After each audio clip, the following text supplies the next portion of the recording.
was a student at UCLA at the time, and I was working in the group at UCLA that was developing our end of the hardware and software interface to make this work.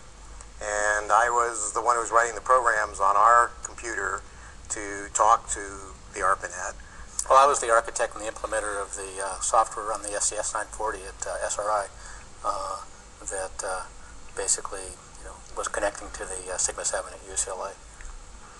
It was on a terminal like this that I actually attempted to connect to the computer at SRI. I was typing on a teletype similar to this one. Late October, on October 29th, we actually tried to communicate doing that. The first couple of times it didn't work, and then we found problems, and later on it did. So I typed an L, and I wanted, which my system received, formatted into a packet, sent it to the IMP, got sent to Bill's machine, to the IMP there, which sent it to Bill's machine where he took it. And I guess Bill had some monitoring software on another terminal, or you could see what I was typing. I was looking straight into memory, actually. Oh, okay. And so I typed the L, and he said he got the L, and his system took it, sent it back to me to print on my terminal, and my terminal printed the L. And I said, great, I got the L back, and I typed the O, and the same thing. And then I typed the G, and he said, wait a minute, my system crashed.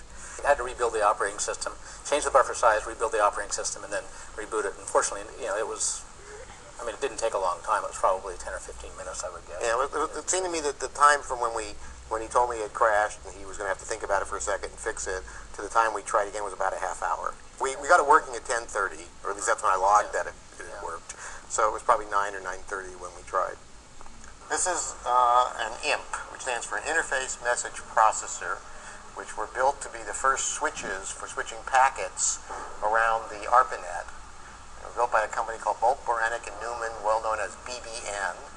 No, and it was programmed. Basically, if you got to a point where you weren't sure what was happening, you could stop the computer, and then using switches, you could either change values in memory, or you could single step it through the instructions, and you could see the status of various registers and parts of memory. These particular cabinets are insulated and shielded. The light bulbs were special so that to meet the military specs, they were radio frequency interference protected. And we had one of these at UCLA beginning of September '69, and then October '69, Bill? At the beginning of October, I think we got one at SRI. Now, at SRI, it was a little different. I had to do some actual programming of the IMP in order to... But that was the same kind of a feeling I would get when I got any program working. I didn't recognize it as anything unique or momentous. I didn't go out and celebrate. It was just, I got a feeling I would get when I got any program working. Apply and power. To me, it means, oh, neat, we got it working. But that to me. 40 years ago, took a huge amount of power. Well, when it worked, to me it means, oh, neat, we got it working. But that was the same kind of a feeling I would get when I got any program working. I didn't recognize it as anything unique or momentous. I didn't go out and celebrate. It was just,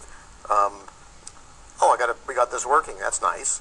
The bigger picture is that getting the network running was not a goal in and of itself. People look at the early ARPANet and see different things, and I think the two things that I saw were, one of them, the ability to basically break the language barrier, if you will. In other words, have two really dissimilar computers talking to one another. That was huge, because until then, if you'd say, well, my file's in ASCII, and somebody else would say, well, our machine is EBCDIC, and you go, bummer.